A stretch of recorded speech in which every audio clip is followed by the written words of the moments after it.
형제와 여러분 안녕하세요. 오늘은 5월 18일 금요일 서로 배려하고 신뢰하는 공동체라는 제목으로 출애굽기 22장 1절부터 15절까지를 묵상합니다.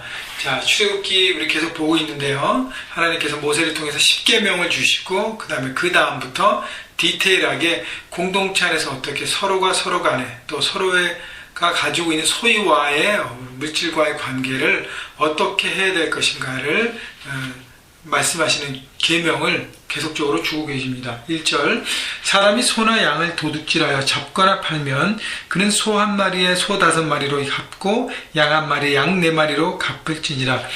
자, 다른 사람의 것을 도둑질해서 그것을 팔았다 그랬습니다. 여러분, 다른 사람의 것을 왜 도둑질하죠? 그것은 탐심으로 인한 죄악의 출발입니다.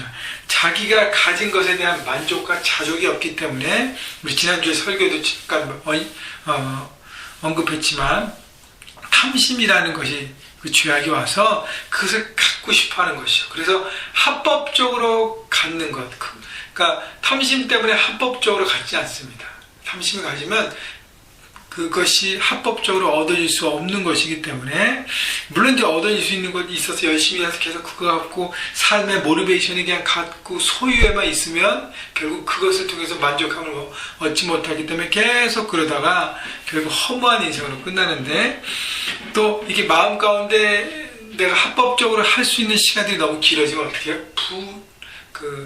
부당한 방법으로, 잘못된 방법으로 이익을 추구합니다. 그래서 여러분, 부당한 방법으로 이익을 추구하는 모든 것은 다 도둑질입니다.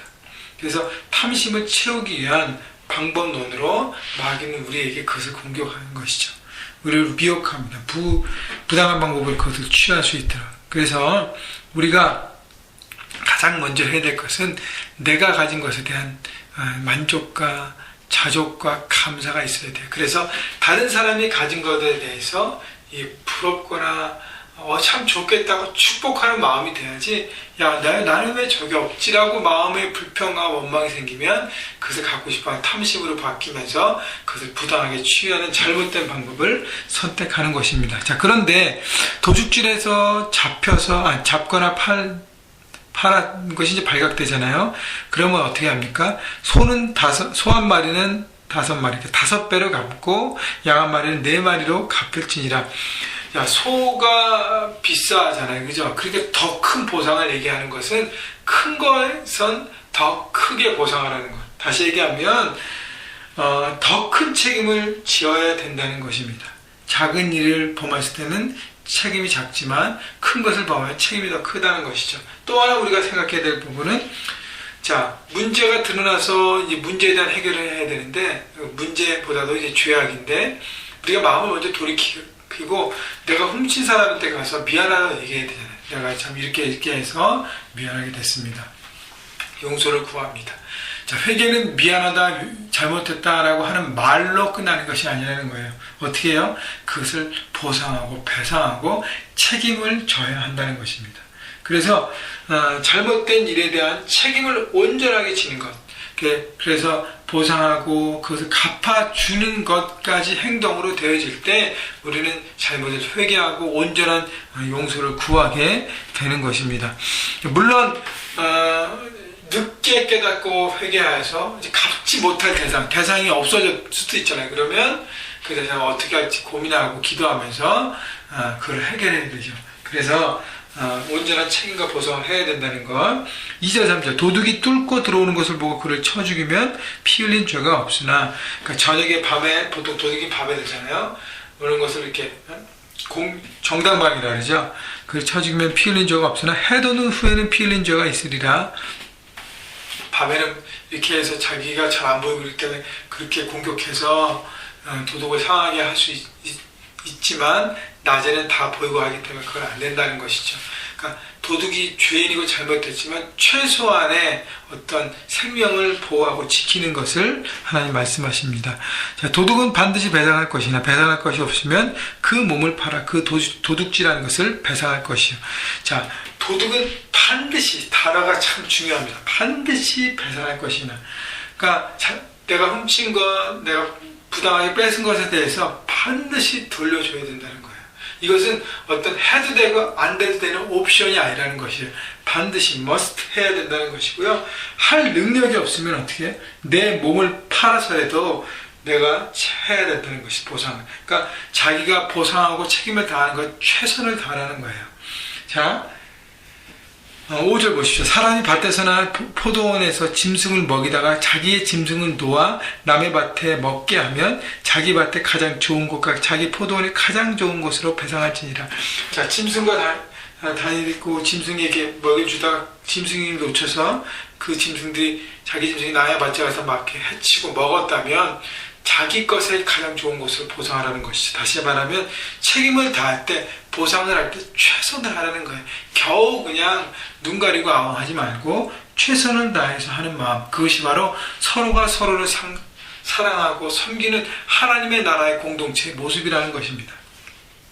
여기 모든 것은요, 사람이 물론 실수하지 않고 죄를 범하지 않으면 제일 좋지만 사람이 연약하기 때문에 그럴 수 있다는 것이, 그럴 때 책임을 다하는, 그래서 온전함을 이뤄가는 하나님의 공동체가 되어야 하는 것이죠. 자, 7절. 사람이 돈이나 물품으로 이웃에게 맡겨 지키게 하였다가 그 이웃의 도둑을 맞았는데 그 도둑이 잡히면 갑절을 배상할 것이요. 자, 보통 서로에게 물건과 뭘 맡길 수 있잖아요. 그런데 거기가 문제가 생겨서 분실이 생겼습니다. 근데 그것을 훔친 도둑이 잡히면 쉽게 배상하고 끝나는데, 8절. 도둑이 잡히지 아니하면 그 집 주인이 재판장 앞에 가서 자기가 이웃의 물품에 손댄 여부의 조사를 받을 것이며, 9절. 어떤 이런 물건즉 소나 낙이나 양이나 의복이나 다와 다른 이런 물건에 대하여 어떤 사람이 이르기를 이것이 그것이라 하면 양편이 재판장 앞에 나갈 것이요 재판장이 죄 있다 하는 자가 그 상대편에게 갑절을 배상할지니라. 자, 그래서 분실되면 거기에 대한 증거를 찾고 증거를 가지고 재판장이 어떻게 될 것이 분별하는 것이죠. 참 어려운 문제예요. 왜냐하면 지킨 사람이 자기는 모른다는 거죠. 잊어버리긴 했는데 어떻게 되는지 모른다. 그럴 경우에 문제를 찾아가는 것인데, 10절. 사람이 낙이나 소나 양이나 다른 짐승을 이웃에게 맡겨 지키게 하다가 죽거나 상하거나 끌려가도 본 사람이 없으면, 11절. 두 사람 사이에 맡은 자가 이웃의 것에 손을 대지 아니하였다고 여호와께 맹세할 것이요 그 임자는 그대로 믿을 것이며 그 사람은 배상하지 아니하리라. 자, 이렇게 맡겼는데 예를 들어서 솔직하게 얘기해죠. 만약에 본인이 했으면 솔직하게 얘기하고 그 재판장을 통해서 모든 증거가 다 이렇게 할 텐데, 만약에 맡은 사람이 자기는 아무 그걸 본 적도 없고 어떻게 되는지 모른다, 그리고 증거도 없고 아무도 그것에 분실되는 상황을 보는 증거가 없다, 그럴 때는 11절 보세요. 두 사람 사이에 맡은 자가 이웃의 것을 손에 대지 않았다고 여호와께 맹세할 것이요 하나님 앞에 정말 진실함으로 맹세하면 그 임자는 그대로 믿을 것이며, 여러분 하나님 앞에 맹세한 것을 믿었다는 것은 그만큼 신뢰와 믿음이 있었다는 것이, 그 사람 배상하지 아니하리라. 여러분 이런 공동체가 되어야 됩니다. 서로의 말을 믿을 수 있는 공동체, 서로의 그 말 한마디를 신뢰할 수 있는 공동체. 그래서 그렇게 하나님 앞에 말하면 다른 사람은 그대로 믿어야 된다는 것입니다. 여러분 그렇게 하기 위해서는 먼저 내가 다른 사람을, 왜 다른 사람은 나에게 믿음을 못 준가, 믿을 수 없다라고 하지 말고 내가 공동체 안에서, 내가 커뮤니티 안에서, 내가 삶의 현장에서 믿을 수 있는 사람이 되어야 하는 것입니다. 여러분 믿을 수 있는 사람입니까? 다른 사람이 여러분을 믿고 맡길 수 있는 것입니까? 믿을 수 있는, 믿음을, 서로에게 믿음을 주고 신뢰를 주는 관계가 되어야 된다는 것이죠. 그래서 믿음을 주는 삶이 되려면 여러분 말과 행동이 같아야 합니다. 내가 말하고 내 행동이 같지 않으면 다른 사람이 나를 신뢰할 수 없습니다. 약속도 지켜야 되고요, 리스폰스도 잘 해야 되고, 크리스찬으로서의 책임을 다해야 합니다.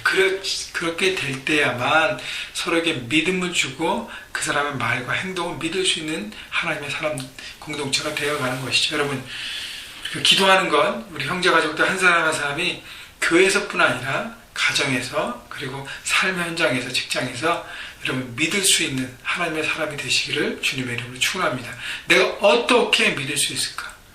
여러분 가장 중요한 것은 여러분 주변에 정말 믿을 수 있는 그 사람이 있잖아요, 그죠? 그 사람이 왜 그렇게 됐을까를 분석하십시오. 그리고 여러분들 그렇게 적용하면, 가장 중요한 것은 하나님 말씀에 늘 오픈돼서 자기의 겸손하게 내려놓고 말씀대로 순종하며 살아갈 때, 하나님 말씀을 보지고식대로 힘들지만 믿음으로 지켜가며 살아갈 때 그것이 바로 신뢰라는 것이 쌓여진다고 저는 생각합니다. 여러분 오늘도 말씀을 잘 들으시고 말씀대로 순종하며 힘들지만 살아가며 적용하면서 믿음이라는 그 귀한 하나님의 열매가 여러분 삶 가운데 맺혀져서 하나님의 많은 사람을 하나님 앞에 돌아오게 하는 귀한 통로가 되시기를 주님의 이름으로 축원합니다.